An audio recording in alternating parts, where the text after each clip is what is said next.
देखो, डाइजेशन शुरुआत कहाँ से होती है? बक्कल कैविटी से, यानी कि माउथ से। जिस तरीके से मैं यहाँ लिख रहा हूँ इसी तरीके से तुम्हें भी आंसर देना होगा बोर्ड्स में। शुरुआत हुई बक्कल कैविटी से। कैविटी का मतलब खाली जगह।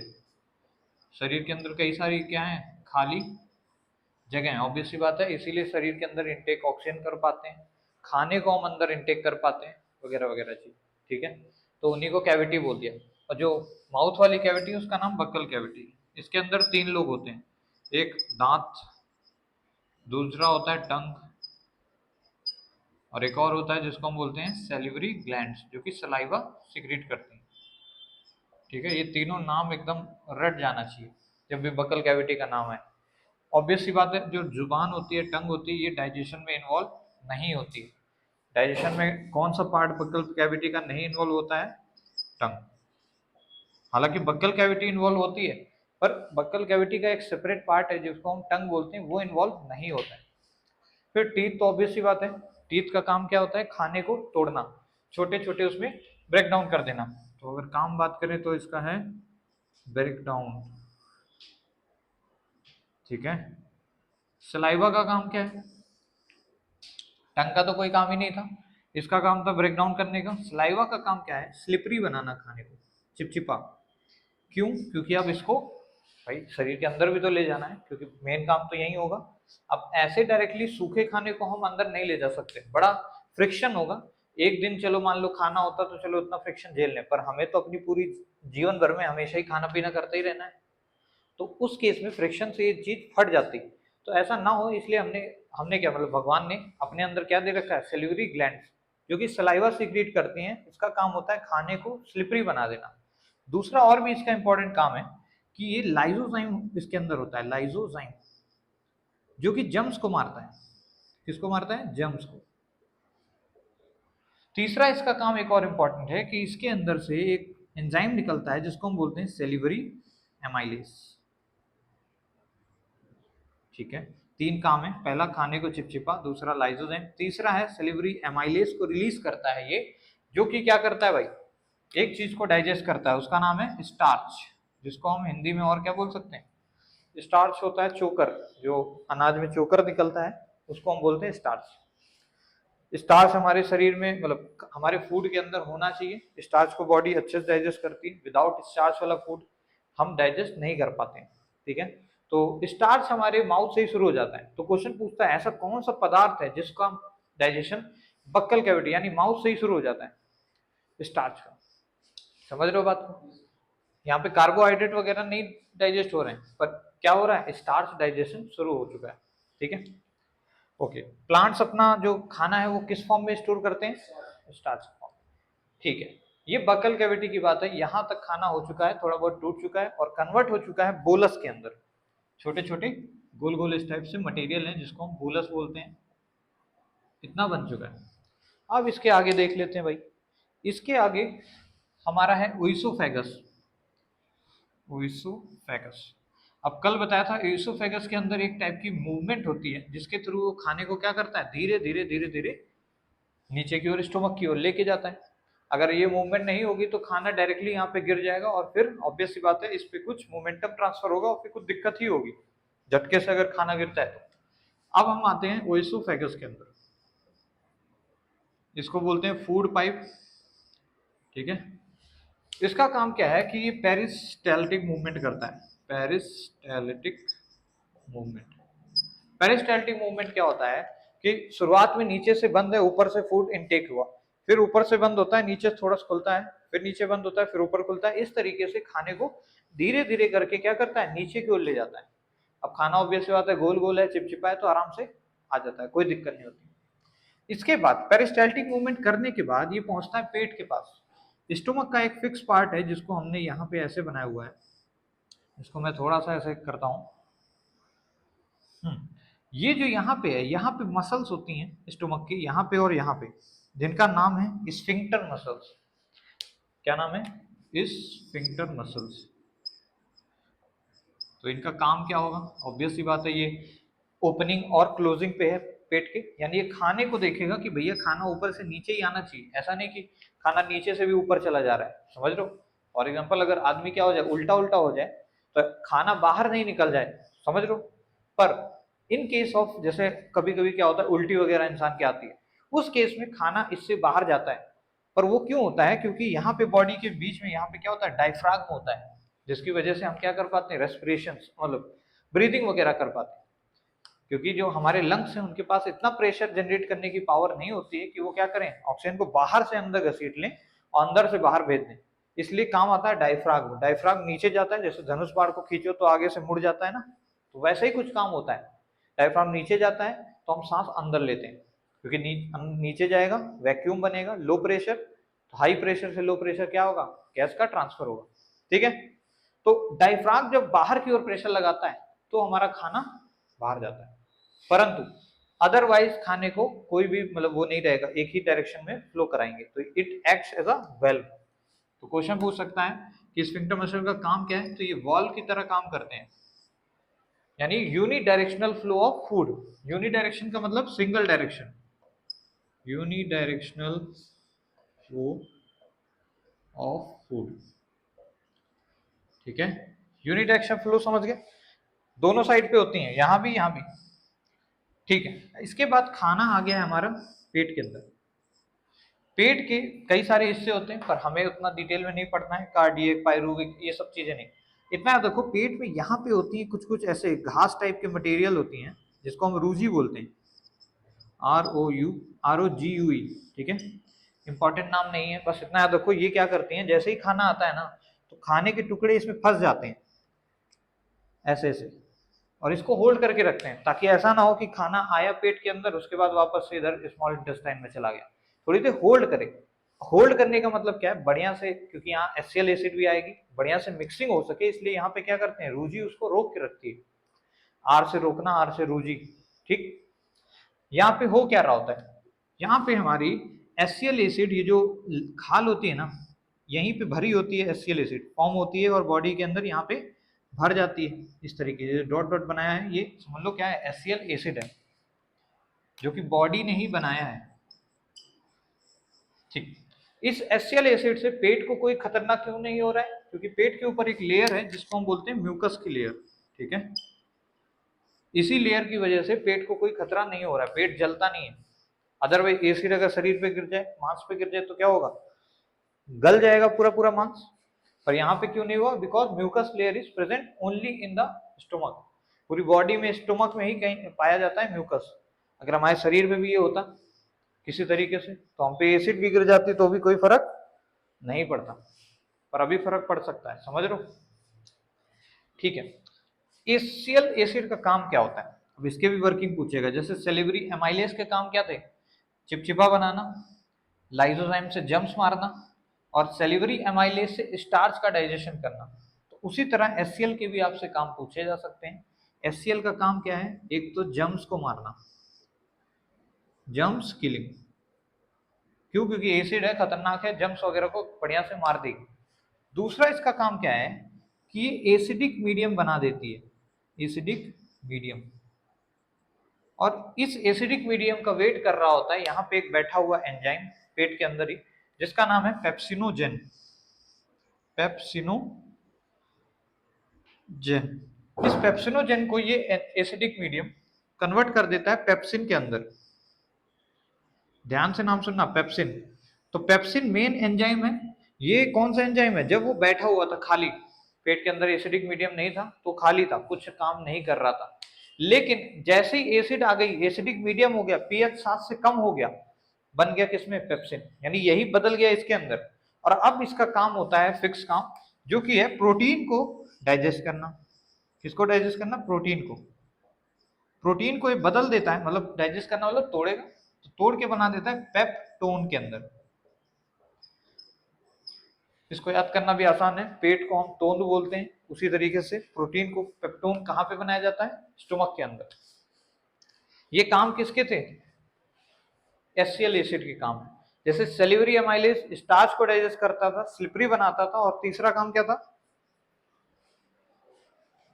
स्टार्च डाइजेस्ट करना, स्लिपरी बना देना, जम्स को मार देना, बिकॉज इट कैरीज लाइसोजाइम्स भी कई सारे।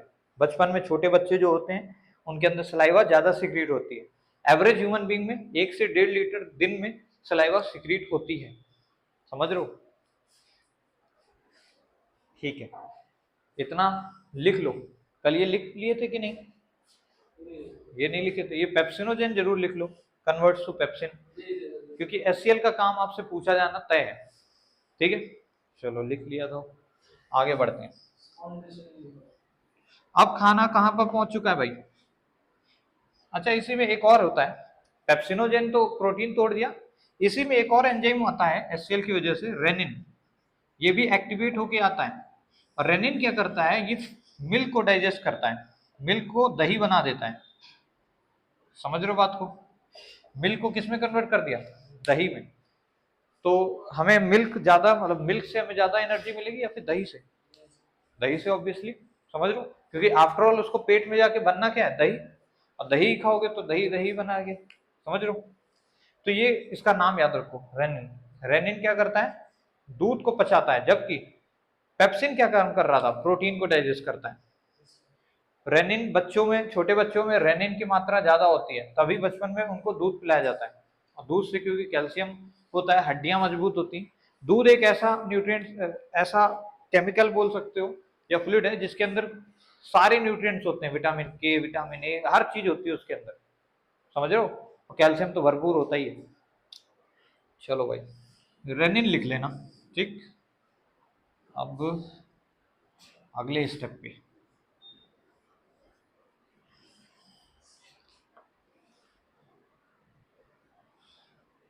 अब आ जाते हैं स्मॉल इंटेस्टाइन के ऊपर। अब खाना आ चुका है स्मॉल इंटेस्टाइन। तो स्मॉल इंटेस्टाइन नाम ही इसका क्या है? बहुत ही छोटा है। अब नाम ही छोटा है तो उसके काम भी छोटे ही होंगे। तो स्मॉल इंटेस्टाइन को कुछ भी रियल में करना नहीं आता है लाइफ में। जैसे नॉर्मल सा आदमी होता है ना, वैसे ही ये भी है। पर अब इसको थोड़ी सी कृपा होती है। किसकी कृपा होती है? लीवर की और पैनक्रियास की।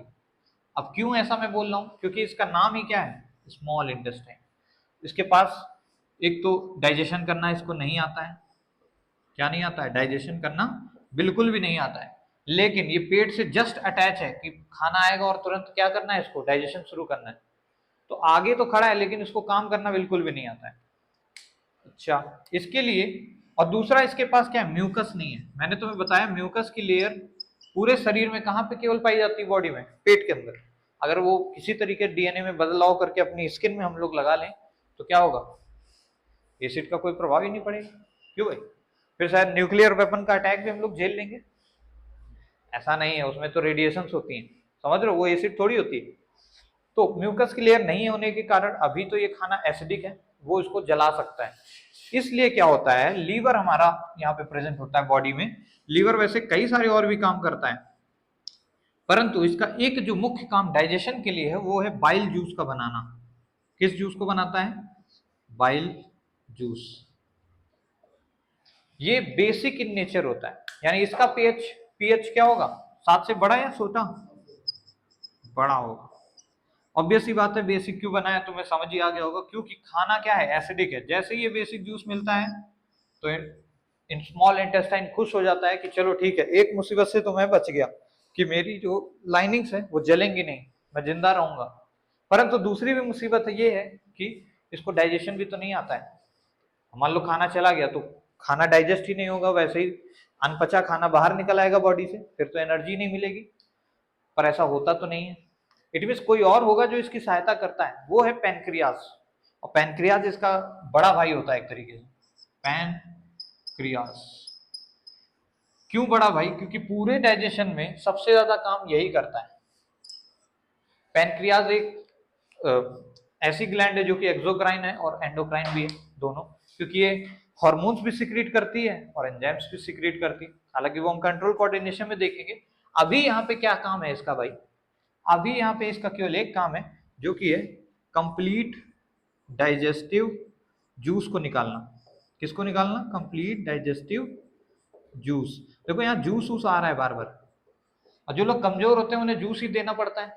तो स्मॉल इंटेस्टाइन कमजोर था, इसलिए बाइल जूस भी इसको देना पड़ा, और डाइजेस्टिव, कंप्लीट डाइजेस्टिव जूस भी इसको देना पड़ा। याद तुम्हें आसानी से रहेगा। समझ रहे हो, स्मॉल इंटेस्टाइन के पास, क्योंकि उसके नाम ही बचपन से ही उसका नाम ही रख दिया गया है काफी छोटा, तो उसके पास ज्यादा है नहीं पावर्स, तो उसको क्या दिया जा रहा है, जूस दिए जा रहे हैं। दो टाइप के जूस बेसिकली दिए गए हैं, एक है हमारा बेसिक बाइल जूस जो कि लीवर बनाता है, दूसरा जूस हमारा कंप्लीट डाइजेस्टिव जूस कहलाते हैं, हिंदी में पूर्ण पाचक रस भी कहते हैं, जो कि हमारा पैनक्रियास सौंपता है। ठीक है, इसके अंदर इसको तुम LAT की तरीके से भी याद रख सकते हो। LAT का मतलब है, चलो पहले इतना लिख लो, लिख लिया, कंप्लीट डाइजेस्टिव जूस LAT, ये शॉर्ट फॉर्म में याद करने का। L से होता है हमारा लाइपेस,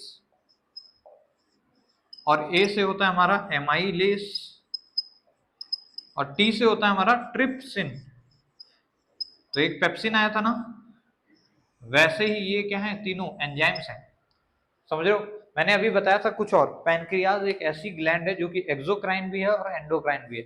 अभी शायद तुम्हें नहीं समझ आ रहा होगा, बस इतना है देखो, ऐसी ग्लैंड जो कि हार्मोन सीक्रेट करती है उन्हें हम एंडोक्राइन ग्लैंड्स कहते हैं, ऐसी ग्लैंड्स जो कि क्या करती हैं, एंजाइम रिलीज करती हैं, उन्हें एक्सोक्राइन बोलते हैं। ये दोनों ही काम करता है कौन, पैनक्रियाज, ये एंजाइम्स भी दे रहा है यहाँ पे, और दूसरे केस में ये हार्मोन्स भी देने लगता है। ठीक है, तो कंप्लीट डाइजेस्टिव जूस के अंदर लाइपेस, एमाइलेस, ट्रिप्सिन आता है, जिसमें से लाइपेस क्या करता है भाई, लाइपेस हमारा फैट को पचाता है, किसको डाइजेस्ट करता है, फैट को। एमाइलेस फिर से स्टार्च को ही डाइजेस्ट करेगा, और जो ट्रिप्सिन है, पेट के अंदर पेप्टोन बना दिया था, प्रोटीन को तोड़ के क्या बना दिया था, पेप्टोन को। तो यहाँ ट्रिप्सिन क्या करता है, पेप्टोन को पकड़ता है और किसमें तोड़ देता है, पेप्टाइड में। यानी किसका डाइजेशन किया इसने, प्रोटीन का। प्रोटीन बड़ा ही कॉम्प्लेक्स, दुनिया में बहुत कॉम्प्लेक्स स्ट्रक्चर्स होता है प्रोटीन का, इसको तोड़ना छोटी मोटी बात नहीं है। हमारी जैसी मल्टी सेलुलर ऑर्गेनिज्म भी तोड़ने में इसको 5 से 6 घंटा लगाती है। इट मीन ये काफी ज्यादा कॉम्प्लेक्स चेन है। तुम्हें अगर शायद पता नहीं होगा, एटम्स को तोड़ने के लिए पार्टिकल एक्सीलरेटर बनाए जाते हैं। जेनेवा में, स्विट्जरलैंड कह रहा हूँ, यूएसए में जेनेवा में एक बहुत बड़ा विशाल पार्टिकल एक्सीलरेटर बनाया गया है, जिसकी लेंथ है 26-27 किलोमीटर की, जमीन से लगभग कितना नीचे है, 2 से 2.5 किलोमीटर नीचे है, उसको बनाया गया है। और उसमें बहुत तेजी से क्या किया जाता है, एक्सीलरेट कराया जाता है पार्टिकल को, और उन्हें टकराते हैं ताकि हम देख सकें कि एटम के छोटे छोटे अंदर क्या होता है। क्योंकि अब हम कैसे जूम करके तो देख नहीं सकते, जितना जूम करना था वो इलेक्ट्रॉन माइक्रोस्कोप से अपन कर लिया है। अब अपन उसको ब्रेक डाउन करके देख सकते हैं कि जो एनर्जी निकल रही है उसकी वेवलेंथ क्या है, उसका कलर पैटर्न क्या है, उससे हिसाब से अंदाजा लगा सकते हैं। एटम को तोड़ना बड़ा मुश्किल होता है, इस बड़ी चीज को तोड़ना आसान है। जितनी आप छोटे लेवल पे जाओगे ना, उतना ही आपको तोड़ना मुश्किल होगा। समझ रहे हो बात को। तो उसके लिए पार्टिकल एक्सीलरेटर बनाए जाते हैं। तो यहाँ पे तो सोचो ऐसा कुछ भी नहीं, हमारी बॉडी में भी तो हमें क्या करना है, खाने को तोड़ तोड़ के कार्बोहाइड्रेट, न्यूट्रिएंट्स, न्यूक्लिक एसिड, यही सब बनाना है। तो तोड़ने में बड़ा टाइम लगता है। और प्रोटीन को तोड़ने में तो देखो 2 बार तोड़ा है, पेट के अंदर भी तोड़ा, यहाँ भी अभी प्रोटीन ही टूट रही है। सेम स्टार्च को भी हमने माउथ में भी तोड़ा था, और अभी पैनक्रियास भी स्टार्च को तोड़ रहा है।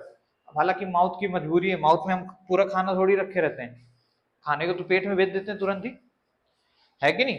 अच्छा, कभी ये सोचा है कि खाने को, हाथ से रोटी को तोड़ के माउथ में अंदर रखने के बाद कोई भी काम हम खुद से नहीं करते हैं, उसको एक बार अंदर निकल लिया, उसके बाद सारा काम कौन करता है, मेडुला ऑब्लोंगेटा। मतलब दिमाग के कई सारे हिस्से हैं, पर ये हाइंड ब्रेन में आता है, जो कि हम नेक्स्ट चैप्टर में पढ़ रहे होंगे, कंट्रोल एंड कोऑर्डिनेशन में।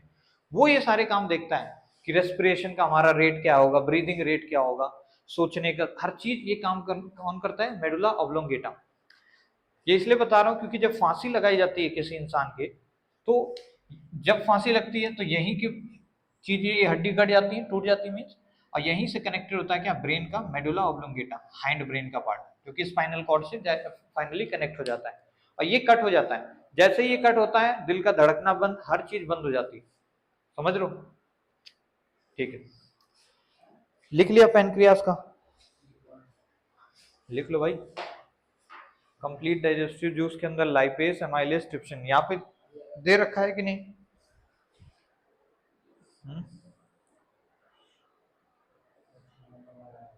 नहीं दिख रहा हो, दे रखा हो तो साइड से लिख लो, बिकॉज ट्रिप्सिन का काम आपको पता होना चाहिए, पेप्टोन को पेप्टाइड के अंदर चेंज करना। और इस धोखे में मत रहना कि एनसीईआरटी में अगर नहीं दिया तो बोर्ड मेरे से नहीं पूछेगा।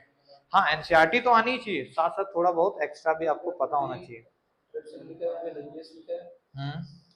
और एमाइलेस नहीं लिखा, नहीं लिखा है कोई बात नहीं, याद रखो लाइपेज, एमाइलेज और ट्रिप्सिन, LAT, क्योंकि ये तीनों चीजों को लगभग लगभग डाइजेस्ट कर रहा है। अभी तक देखो पेट में HCl था, उसने ज्यादा कुछ डाइजेस्ट नहीं किया, प्रोटीन को किया और दूध को। और दूध तो हम खाते नहीं रोजाना। और बक्कल कैविटी की बात करें तो स्टार्च को ही केवल डाइजेस्ट किया है। परंतु जैसे ही पैनक्रियाज आया सब चीज को डाइजेस्ट करने लग गया, फैट, कार्बोहाइड्रेट, हमारा और कौन था भाई, प्रोटीन, हर चीज को डाइजेस्ट करना शुरू कर दिया उसने, स्टार्च को भी यहां तक। ठीक है, आगे बढ़ा जाए। ये किसकी बात कर रहे थे अपन, स्मॉल इंटेस्टाइन की। हालांकि एनसीईआरटी में तुम्हें स्मॉल इंटेस्टाइन के पार्ट्स भी शायद से नहीं मेंशन है, लेकिन आपको याद होना चाहिए स्मॉल इंटेस्टाइन को 3 पार्ट्स में विभाजन किया गया है, मतलब डिवाइड किया जाता है स्टडी करने के लिए। पहले का नाम होता है ड्यूडेनम, दूसरे का नाम होता है जीजनम और तीसरे का इलियम। सुना है क्या पहले नाम? नहीं सुना? अब सुन लो, बिकॉज आपको लिखना पड़ सकता है। ड्यूडेनम, जीजनम और इलियम, ये 3 हिस्से हैं किसके, स्मॉल इंटेस्टाइन के। और ये जो हमने बातें की हैं, ये जो ट्रिप्सिन वगैरह, पैनक्रियाज, ये सब कहाँ पे डाला गया है, ड्यूडेनम वाले हिस्से के अंदर। पैनक्रियाज ने अपना जूस कहाँ पे इनपुट किया, ड्यूडेनम में। मतलब स्मॉल इंटेस्टाइन के अंदर भी हम फिक्स बात कर रहे हैं ड्यूडेनम की, समझ लो। स्मॉल इंटेस्टाइन के अंदर जो ड्यूडेनम वाला इलाका है, वहां पे उसको क्या नहीं आता था, डाइजेशन नहीं आता था, म्यूकस भी नहीं था उसके पास। तो म्यूकस के लिए लीवर ने समस्या सॉल्व कर दी, अपना बाइल जूस दे दिया, खाने को न्यूट्रल बना दिया। फिर पैनक्रियाज ने डाइजेशन वाली दिक्कत सॉल्व कर ली, कंप्लीट डाइजेस्टिव जूस दे दिया और पूरा पूरा क्या कर दिया, डाइजेस्ट ही कर दिया। अब स्मॉल इंटेस्टाइन मजे में।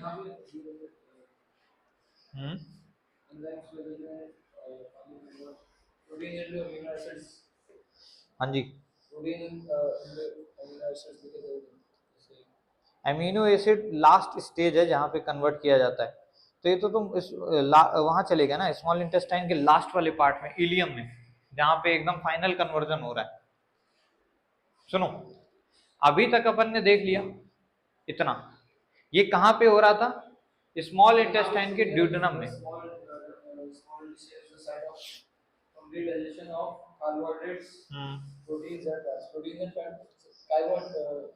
स्टार्च बोले या फिर कार्बोहाइड्रेट, बात सेम है। ठीक है, कार्बोहाइड्रेट बोल सकता है या स्टार्च बोल सकता है, बात आपकी इक्वल है। अच्छा देखो, ये स्मॉल इंटेस्टाइन में ही अभी इलियम आएगा, जहां पे हमारा एब्जॉर्प्शन भी होता है फूड का। तो तुम्हारी बुक में ये भी लिखा हो सकता है कि स्मॉल इंटेस्टाइन में ही एब्जॉर्प्शन भी होता है, पर स्मॉल इंटेस्टाइन का वो फिक्स पार्ट का नाम क्या है जहां पे एब्जॉर्प्शन होता है, इलियम। ठीक है, अभी तक अपन ने स्मॉल इंटेस्टाइन का वो सिर्फ एक हिस्सा पढ़ा है जिसका नाम है ड्यूडेनम। ठीक है, तो ड्यूडेनम के अंदर ये सारी चीजें हुई हैं। अरे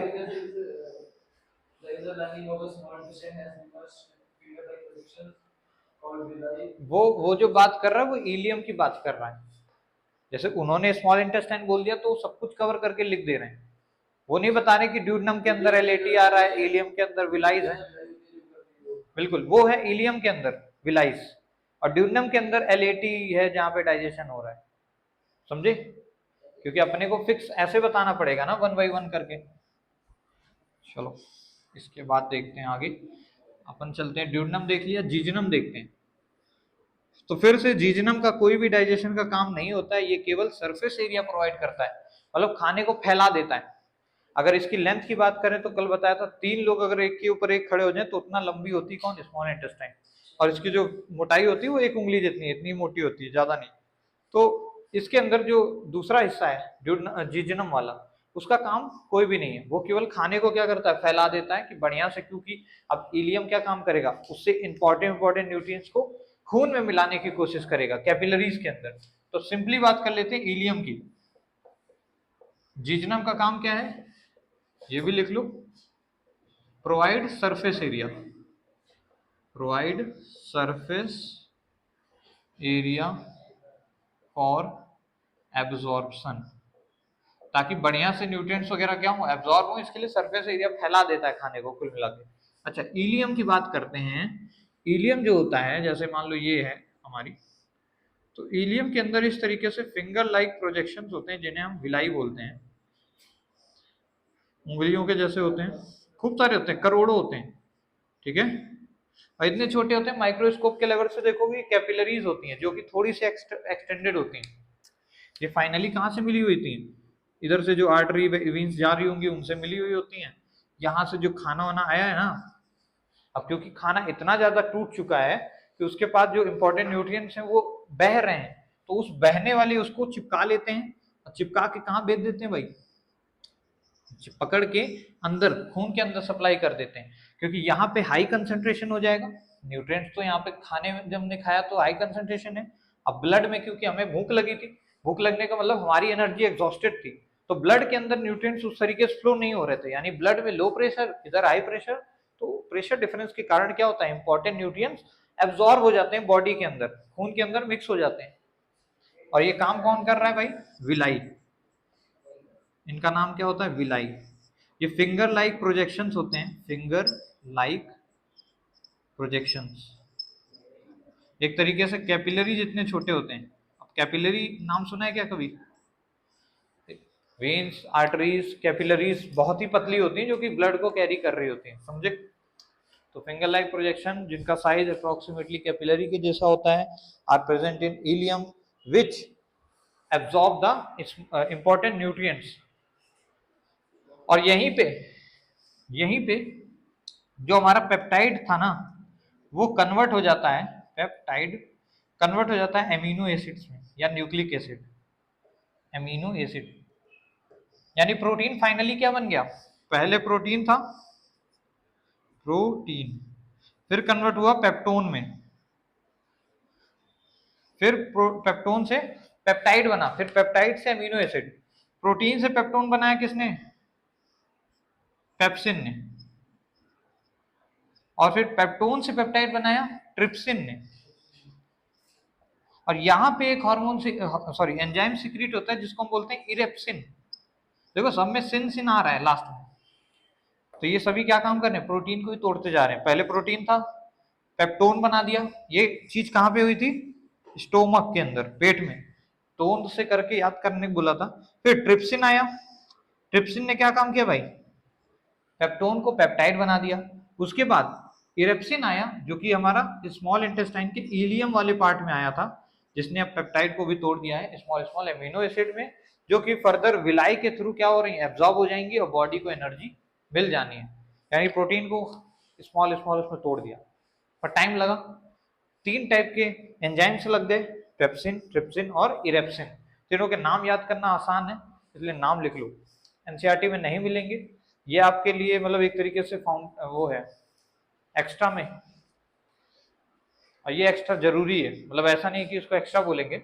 अगर आप ये आंसर लिखते हो ना तो आपको नंबर मिलेंगे, ठीक है? Okay, pepsin, trypsin, erepsin. बस जगह याद रखना, ट्रिप्सिन कहाँ पे आता था भाई? बोलो। ये पैनक्रियाज ने दिया है, समझे? तीनों का वो लोकेशन याद रखना।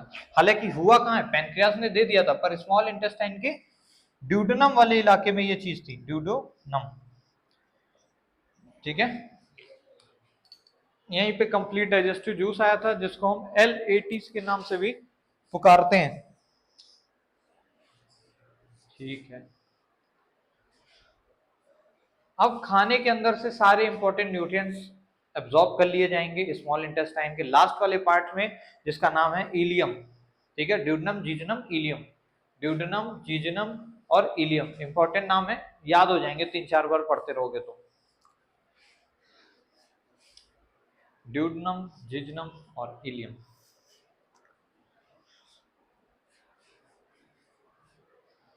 ओहो, ठीक है। अच्छा, जीजनम का काम क्या था? कोई भी काम नहीं था, it provide surface area.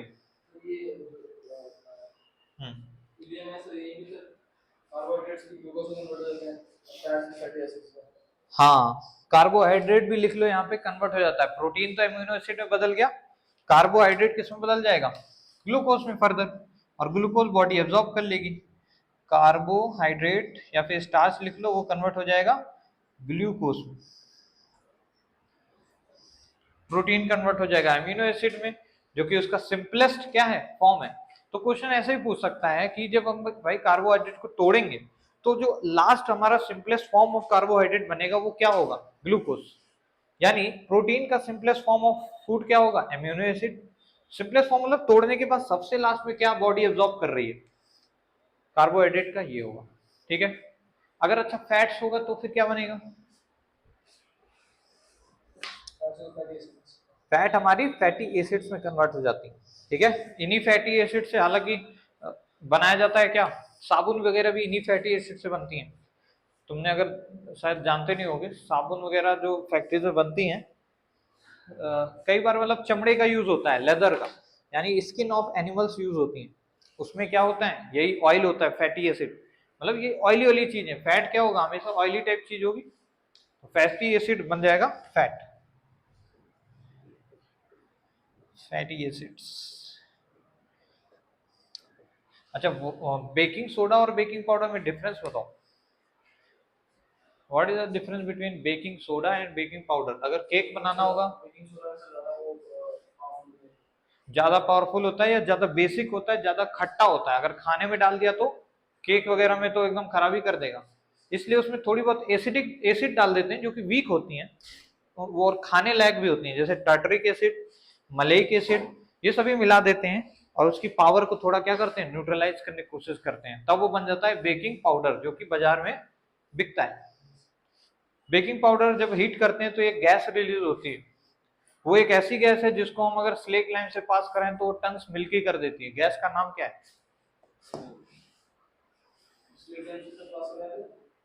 Milky कर देती है उसका कलर, ऑब्वियस सी बात है CO2। ठीक है, यानी जब बेकिंग पाउडर हीट होता है तो CO2 गैस रिलीज होती है, वही तो भर जाती है केक को या फिर ब्रेड को मोटा कर देती है। ठीक है, अच्छा यहाँ पे अब इलियम तक हमारा खाना आ चुका है, सब कुछ एब्जॉर्ब हो गया है, और जो नहीं एब्जॉर्ब होने वाली चीज है वो है पानी। अभी तक पानी कहीं भी एब्जॉर्ब नहीं हुआ है, तो पानी हमारा मस्त आराम से कहाँ पे एब्जॉर्ब होता है भाई, इस बाहर वाली बड़ी वाली इंटेस्टाइन में, जिसको हम बोलते हैं लार्ज इंटेस्टाइन। यहाँ पे देखो लिखा हुआ है, इंटेस्टाइन को हिंदी में आंत बोलते हैं। ठीक है, बोलते हैं ना बड़ी आंत छोटी आंत, मतलब हिंदी में बोलने का है। अदरवाइज लार्ज इंटेस्टाइन में क्या होगा भाई, केवल इसका एक काम है वाटर का एब्जॉर्प्शन, ये मत लिखना डाइजेशन। ठीक है, खाने में वो सारा एब्जॉर्ब तो हो गया, यहाँ पे हमारा विलाई ने सब कुछ सोख लिया, सब कुछ इंपॉर्टेंट जो भी चीजें हैं सब कुछ। और अगर जो मान लो किसी तरीके से चला भी गया है, मान लो यहाँ पे आ गया है गंदगी में, इसमें आ गया है, तो हमारी किडनी भी होती है जो कि यहाँ से अब कहाँ जाएगा, ब्लड में चला जाएगा। किडनी क्या करती है, प्यूरिफाई करती रहती है, ब्लड को छानती रहती हैं, जो इंपॉर्टेंट होते हैं उसको अगर चला गया है तो उसको दोबारा से रीअब्जॉर्प्शन करती हैं और दोबारा से एब्जॉर्ब अल्ट्रा फिल्ट्रेशन करती हैं। ठीक है, पर अभी जितना मान के चलो कि मैक्सिमम मैक्सिमम क्या होता है, एब्जॉर्ब कर लेता है स्मॉल इंटेस्टाइन। तो क्वेश्चन पूछता है डाइजेशन कहाँ से शुरू होता है और कहाँ खत्म होता है, बक्कल कैविटी से शुरू होकर स्मॉल इंटेस्टाइन पे खत्म हो जाता है। लार्ज इंटेस्टाइन कोई डाइजेशन करता नहीं है, अरे ये तो पानी को एब्जॉर्ब कर रहा है ना, डाइजेशन थोड़ी कर रहा है। ठीक है, भले ही ये हमारे एलिमेंट्री कैनाल का हिस्सा है, भाई ये बड़ी आंत भी तो एलिमेंट्री कैनाल है ना, ये यहाँ से शुरू होती है माउथ से और एनस तक जाती है, ये पूरी क्या है कैनाल, एलिमेंट्री कैनाल। लेकिन इस एलिमेंट्री कैनाल का ये जो लार्ज इंटेस्टाइन वाला हिस्सा है, ये हमारा डाइजेशन के अंदर इन्वॉल्व नहीं होता है। जिस तरीके से बक्कल कैविटी के 3 हिस्से, दांत, जुबान और सेलिवरी ग्लैंड, पर जुबान हमारी डाइजेशन में इन्वॉल्व नहीं थी, तो 2 चीजें डाइजेशन में इन्वॉल्व नहीं है, टंग और लार्ज इंटेस्टाइन। इंपॉर्टेंट नाम है, कंसेप्चुअल क्वेश्चन बनेंगे एमसीक्यू टाइप तो बन जाएंगे। ठीक है, इसको गोला करके लिख लो कि small large intestine is not participated in digestion process, it only absorbs water. किसी को अगर दस्त लग जाती है तो उसकी यानी किस चीज से संबंधित है प्रॉब्लम, लार्ज इंटेस्टाइन से। ठीक है, क्योंकि यही पानी का एब्जॉर्प्शन वगैरह देखती है।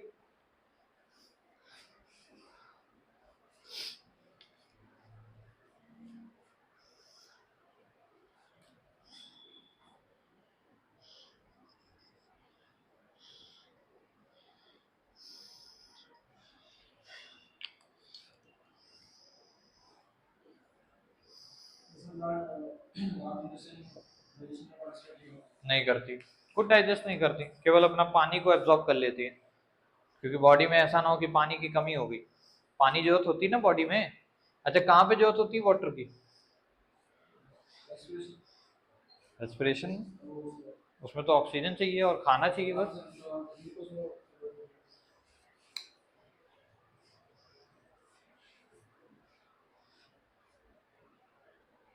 बॉडी के अंदर बहुत सारी रिएक्शन चल रही हैं जिसकी वजह से बॉडी गर्म रहती है। टेम्परेचर को रेगुलेट करने के लिए पानी का बहुत अहम हिस्सा होता है। पानी नहीं होगा ना तो टेम्परेचर तुम्हारी बॉडी का अलग अलग तरीके से चेंज होगा, और अगर 2 से 3 डिग्री भी टेम्परेचर बढ़ जाता है या गिर जाता है तो आपकी मौत होने लगने वाली होती है। समझ रहे हो? जब बुखार वगैरह होता है तो 1 से 1.5 डिग्री ही बढ़ता है। अगर 3 से 4 5 डिग्री बढ़ गया बॉडी का टेम्परेचर, ये कम भी हो जाता है, तो इंसान के शरीर की मौत हो जाती है। Because we are all warm blooded animals. Warm blooded क्यों? क्योंकि हमारे अंदर ब्लड प्रेशर से फ्लो होता है, इतनी तेजी से फ्लो होता है कि वीन्स वगैरह गर्म हो जाती हैं।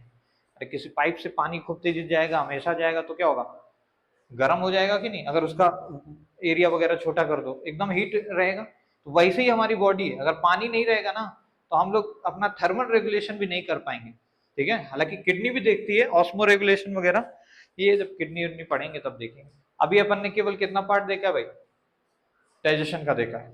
शुरू होके खत्म यहीं पे हो गया था स्मॉल में, लार्ज तक मत ले जाना। अच्छा, लार्ज इंटेस्टाइन पूछता है अगर किसी को डायरिया हो गया है या फिर दस्त लग गई है तो उसमें स्मॉल इंटेस्टाइन प्रभावित होगी या लार्ज? ऑब्वियस सी बात है लार्ज इंटेस्टाइन, क्योंकि वही पानी वानी को देख रही है। ठीक है, ओके। और लार्ज इंटेस्टाइन में कोई खास काम तो ये करती नहीं है। लार्ज इंटेस्टाइन से ही जुड़ा हुआ एक छोटा सा पार्ट रहता है जिसको हम अपेंडिक्स बोलते हैं। हालांकि जब इंसान घास फूस खाता था तो ये अपेंडिक्स का काम होता था, क्योंकि अपेंडिक्स क्या करता है? सेलुलोज को डाइजेस्ट करता है। क्योंकि प्लांट्स वगैरह में क्या पाया जाता है? स्टार्च तो होता ही है, पर प्लांट्स में एक और चीज होती है जिसको हम बोलते हैं सेल्यूलोज, और इसको डाइजेस्ट करना हमारी बॉडी के बस की बात ही नहीं है। अगर हम घास फूस अगर अभी खा लेते हैं तो हम मर जाएंगे, और डाइजेस्ट ही नहीं होगा, वो यहाँ पे आ जाएगा। मतलब मरेंगे क्या, ये धीरे धीरे सड़ने लग जाएगा और फिर धीरे धीरे फूड पॉइजनिंग से हमारी मौत हो जाएगी। समझ रहे हो? इसीलिए कहा जाता है अनडाइजेस्टेड फूड मत खाओ। जो तुम्हारी बॉडी डाइजेस्ट नहीं कर पाती वो उसको यहाँ पे भेज देती है, फंस जाता है, और फिर अपेंडिक्स का ऑपरेशन कराना पड़ता है। नहीं कराओगे तो क्या होगा? धीरे धीरे और भी दिक्कतें। ये शरीर के अंदर के पार्ट है, यहीं से ही पूछ पूछ निकली रहती थी। लोग मतलब फालतू फालतू बोलते हैं वैसे तो, ये शरीर के अंदर ही होता है, स्मॉल इंटेस्टाइन से थोड़ा सा साइड में। बिल्कुल, क्योंकि अब इसका कोई काम नहीं है। आज से 3-4 हजार साल पहले इंसान घास फूस खाता था, तब इसका काम होता था बॉडी में, पर धीरे धीरे जैसे काम को छोड़ दिया है। अब मान लो तुम ही जाओ एक कोई कार से शोरूम से कार निकलवा लो नई चीज, उसको 100 साल बाद अभी स्टार्ट करो तो क्या होगा? स्टार्ट होगी फर्स्ट टाइम में, बड़ी मुश्किल है। तो वैसे ही है, अभी है पर दिमाग भूल गया इसका यूज कैसे करना है। मेमोरी 2-3 हजार साल में इतना डीएनए में चेंज हुआ कि वो भूल ही गया कि क्या करना है। जैसे पहले इंसान के हाथ बड़े होते थे, कान भी बड़े होते थे, अब धीरे धीरे यूज कम हुआ तो चेंज हो रहा है। अब जिस तरीके से इंसान आप थंब यूज करता है, धीरे धीरे थंब क्या हो जाएगा? बड़ा हो जाएगा, स्क्रॉलिंग वाला। तो ऐसे ही डीएनए में चेंज आएगा, लेकिन आज से 2-3 हजार साल बाद। इसीलिए तो मैं लेक्चर रिकॉर्ड कर लेता हूँ कि कल को कोई मेरी बात सुनेगा, उस जमाने में सोचेगा यार इसने तो पहले ही बताया था। खैर, ये लिख लिया ना? लिखे तो होगे नहीं तुम। ठीक है, यहीं से डाइजेशन अपना खत्म होता है भाई।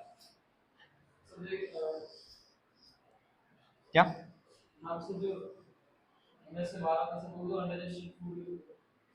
क्या चीज? हाँ, अनडाइजेस्टेड नहीं, वो पूरी तरीके से मतलब वो तो वेस्ट फूड है ना एक तरीके से। अनडाइजेस्टेड और वेस्ट में फर्क है। ये वेस्ट हो रहा है तब वेस्ट फूड वो है जो कि उससे इंपॉर्टेंट न्यूट्रिएंट घसीट लिए गए हैं, पर अनडाइजेस्टेड फूड का मतलब है वो ऐसे ही बाहर हो गया, वो रुका ही नहीं यहाँ पे, ना रूजी ने उसको रोका ना किसी ने रोका, वो सीधे आते आते यहाँ पे स्टोर्ड हो गया। और यहाँ पे खाना सबसे देरी तक रहता है। ये भी क्वेश्चन आप पूछ सकता है कि फूड मैक्सिमम किस जगह पे रहता है इस लार्ज इंटेस्टाइन में? आप देखा होगा कुछ कुछ लोग 2-2 3-3 दिन तक पॉटी नहीं जाते हैं, तो उनका फूड कहाँ स्टोर रहता है? यहाँ पे, पेट में थोड़ी रहता है। ठीक है, तो सबसे मैक्सिमम टाइम यहाँ रहता है, उसके बाद पेट के अंदर भी रहता है, फिर यहाँ तो बहुत ही कम समय रहेगा। गले में खाने को रख के क्या ही मिलेगा, ठीक है नहीं? इसीलिए कहा जाता है खाने को क्या करना चाहिए, थोड़ा कम खाना चाहिए ताकि पेट खाली रहे, एसिड उसमें आएगी, बढ़िया से मिक्सिंग विक्सिंग होगी। ये पेट भी मूव करता है ऐसे से, ताकि बढ़िया से हर खाने को क्या हो, मिक्स अप कर सके एसिड के साथ, ताकि जम्स मर जाए। ऐसा ना हो कि यहाँ से कुछ पचाने की कोशिश कर रहे हैं, उसमें जम्स आ गए, यही खत्म हो गया। बॉडी तो अपना प्रोटेक्शन करती है, हर जगह पे उसने नाकाबंदी लगाए रखी है।